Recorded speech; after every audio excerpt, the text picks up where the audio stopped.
surreal. It's hard to believe that it's already here. I know. We're winding down, aren't we? Yeah. Yes. It's been a lot of fun. There's several people that have said, oh, we're going to miss this. What are we going to do? I'm like, I know. I'm going to miss this. It's been a lot of fun. It's been a lot of work, but it's also been a ton of fun. I mean, I've never tried to do a daily vlog before, so. No, neither have I. I mean, I've always showed up daily in Advent to the KAL, so that's yeah, of part course. of it. Yeah, yeah. It's been a lot of fun, though, to hang out and visit a little bit and compare weather. And traditions. So what does Christmas Eve usually bring for you?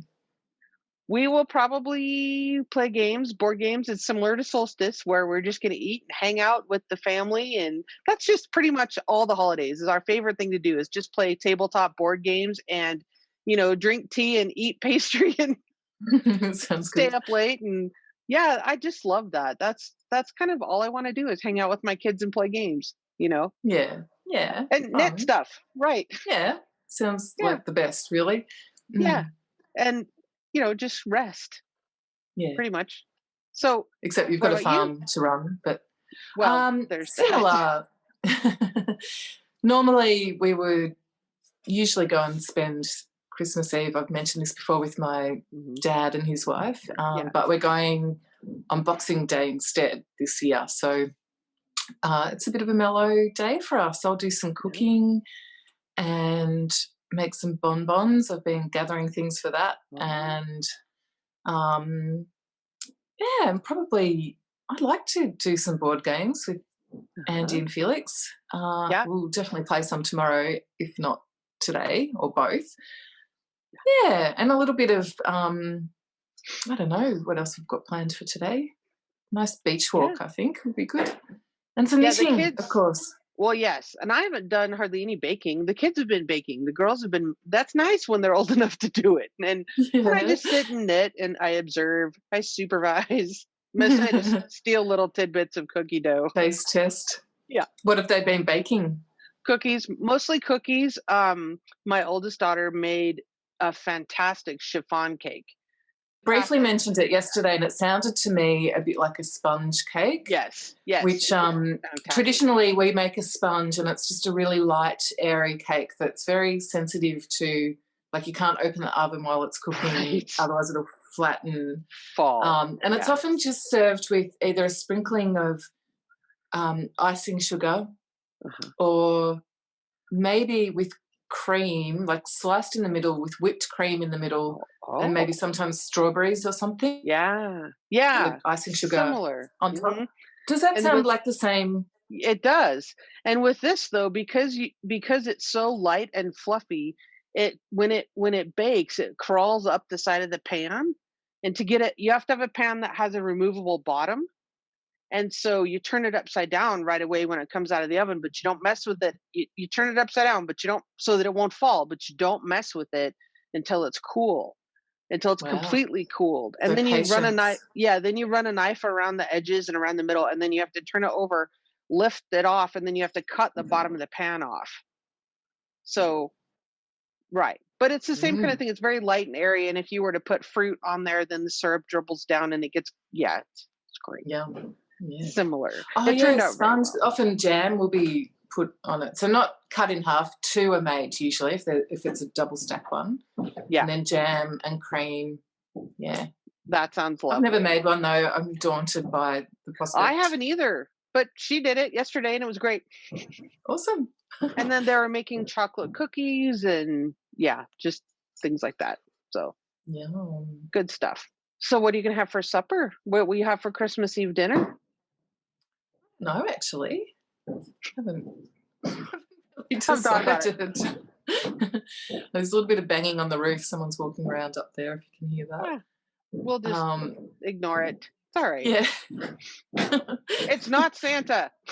No, it's not Santa. This is not a real chimney. I don't know, actually.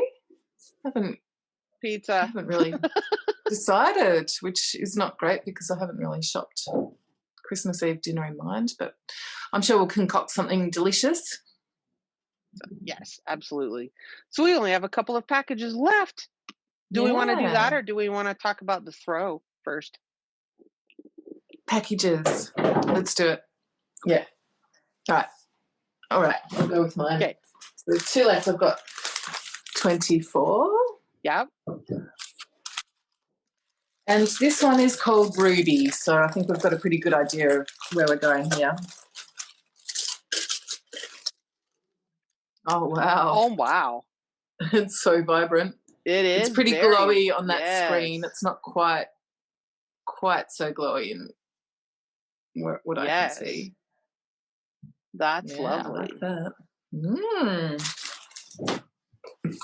Pop up That's and very, up so very you can see red. the festive array.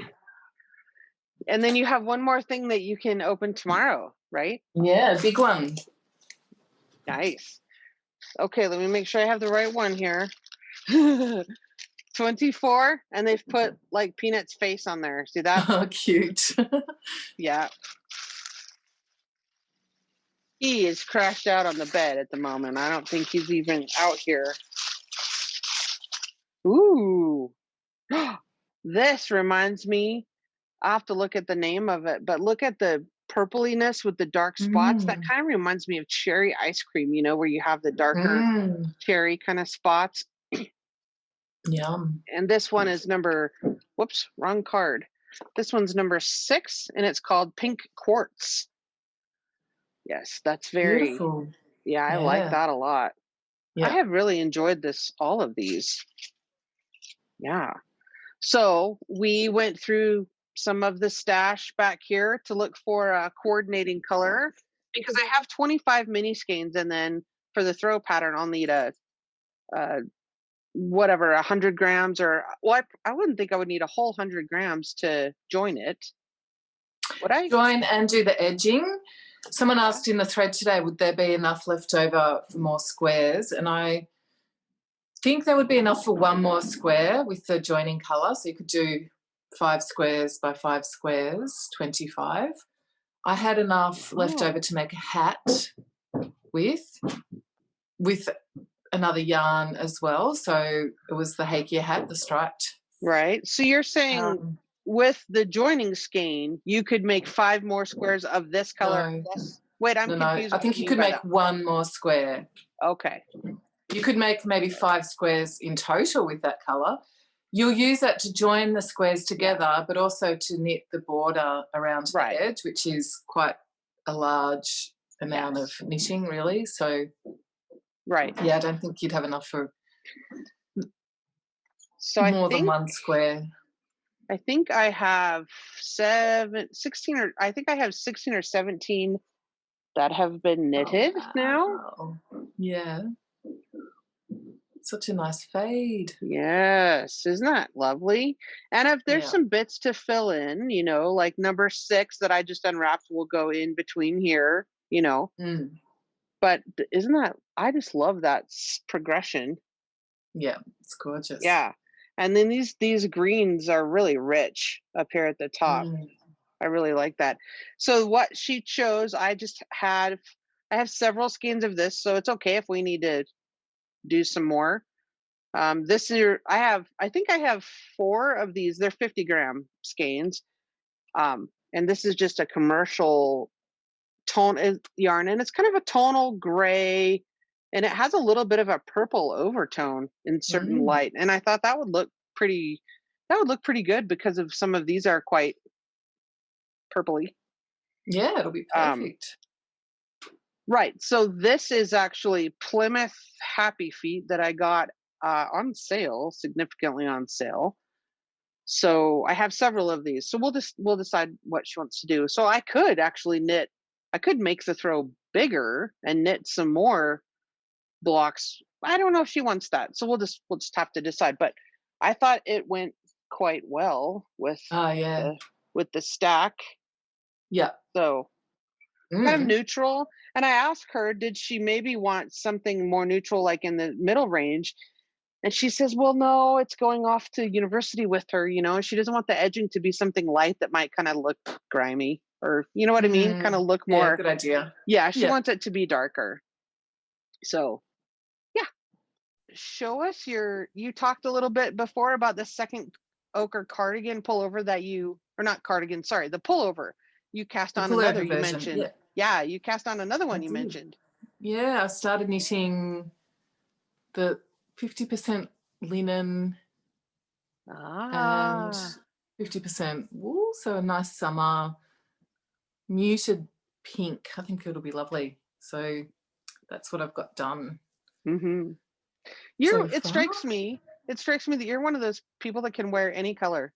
Like you can wear any color, I think. Like I'm not a fashion Yeah, person, clearly, but I think you could look good in any color. I like most colours. For a long time, I didn't really like wearing blue, Oh. and I think it was because when I was a little girl, my mum used to make amazing clothes for my sister and I. My sister always got pink, and I always got blue. I had fair hair and blue eyes, so I got the blue, and my sister had brown hair and brown eyes, so she got pink, which would have suited us both the best. But I was always jealous of her pink clothes. It really annoyed me. So I think Oh. as an act of rebellion, I just didn't wear blue or didn't like blue. And yeah, in recent years, I've rediscovered it and realised it actually really suits me. And yeah, so it's fun to feel a connection with the colour and enjoy Yeah. wearing it. But Yeah. I always normally love autumn, fall colours. They're my favourite kind of shades. And Nice. green. Something else that we thought we'd talk about today is Boxing Day, which is not really so much of a thing for you in the US, is it? No. It's quite traditional here in Australia and I think Canada and the UK. Yeah. And I didn't really know a lot about it. All growing up on Boxing Day, traditionally there's big sales, big department store sales especially. So no matter which day of the week it was, like back when I was younger, everything didn't really open 7 days a week, 24/7. Right. So it was a big event, the Boxing Day sales, where people would start lining up outside the stores from 5 a.m. and be like busting to get into the store. As soon as the doors were open, they were just beelining for whatever it was that they decided they wanted for the Boxing Day So it's sales. Boxing Day, like, Yeah, kind of, yeah. that's mine. So it was a pretty big thing for a lot of people, and it's still a thing. I went a couple of times and didn't particularly enjoy it, and I felt like some of the goods that were brought in were not genuine. Like it seems like they'd brought in stuff especially to put on sale on Boxing Day. It wasn't necessarily the things that were pre-Christmas, but there would be some pretty exciting specials on offer because they'd advertise, and that's why people would come in at 5 a.m. to try and snag the good deals. And yeah, with online shopping, it's kind of quite different now. And Black Friday, I think, shifts it, but it's still a thing. I'm sure there'll be people shopping on Boxing Day. And I always thought, oh, maybe it's Boxing Day because people box up unwanted gifts and take them back things or that something. are, I mean, it's busy here because people are returning or exchanging things for different sizes or, Yeah. But that's not actually why it's called Boxing Day, I discovered, because I did a little bit of reading about it. And apparently in medieval times, churches used to have collection boxes for the poor. So that was part of the Boxing Day tradition that people would put in, which we still do. I mean, my local supermarket, you can put some food, quality food in, and then it gets distributed around Christmas to families that need it and, other things like that. Sure. So my understanding is that the church would then make boxes of these goods to give to families. And also, I'm not sure exactly when, but wealthy landowners would box up gifts for their staff, for the people who worked for them, and generally give them to them on Boxing Day. So I think that's also where the term Boxing Day comes from. They box up apparently leftover Christmas lunch and other such treats. Right. Really laying it on the workers. But it evolved that that became a day off for the staff. So they would have Boxing Oh, Day off, and that would be the day okay. that they would spend with their families for Christmas. So traditionally, also here, it is a public holiday. So this year, Boxing Day is Saturday, which is generally, weekend. So the public holiday is Monday. No, Okay. actually, the public holiday is Monday because the public holiday for Christmas is Friday. So next year, when Christmas is Saturday and Boxing Day is Sunday, the public holidays will be Monday, Tuesday. Right. And also in Australia, there's a big cricket match that happens on Boxing Day, the Boxing Day Test match. It's usually Australia versus another country, and I don't really watch cricket, but my dad does. It's always been a big thing for them. They like going to the Boxing Day cricket or watching it. Uh-huh. So do you know what other country is playing Australia this year? Or don't really. I mean, I guess what I'm wondering I don't even know actually how it's affected by COVID, to be honest. That's what I wondered. Yeah, that's what I wondered, if they're having it or not having it, or Yes, I don't know. Not Actually, a fan. You're not really a fan. You don't really follow along. All right. Yeah, so that's Boxing Day for us. Yeah. And usually it's leftovers, and often for us we will have kind of a kind of Christmas lunch with Andy's family, and then we'll go to my dad's for dinner. So we'll just prolong the Christmas celebrations this year. Yeah, and then help everyone else with their leftovers. And also here, often people will go away on their summer holiday on Boxing Day too. So the roads are really busy. Yeah, I'll bet. Sounds fun. So we'll have, Christmas is Friday, so that's a state, a public holiday. And then things are kind of back to normal for a week until New Year's Day, which is the following Friday. And then that'll be a public holiday. So do you have New Year's Day as a public holiday in Australia as well? Okay. Yeah, we do. Yep. Yeah. I think our strangest public holiday, it's a new one that's come about in the last couple of years. We have one that's been established for many years. I don't know, like all my life I remember this being a public holiday, and that's for Melbourne Cup Day. All of Victoria, the state Victoria, has a public holiday for Melbourne Cup Day, and Melbourne Cup is a horse race. So the race that stops a nation, as they say. So, in recent years it's been pretty controversial because there's a lot of issues around the treatment of the animals, so people are boycotting it. But we get a day off for that. And more absurdly in my mind, there's also Australian football, Aussie rules, AFL, and each year a grand final. And they managed to have one this year, even though it was all quite disrupted. We actually now, for the last few years, get the day before the grand final. The grand final is always on a Saturday. We now get the Friday before as a public holiday. Okay.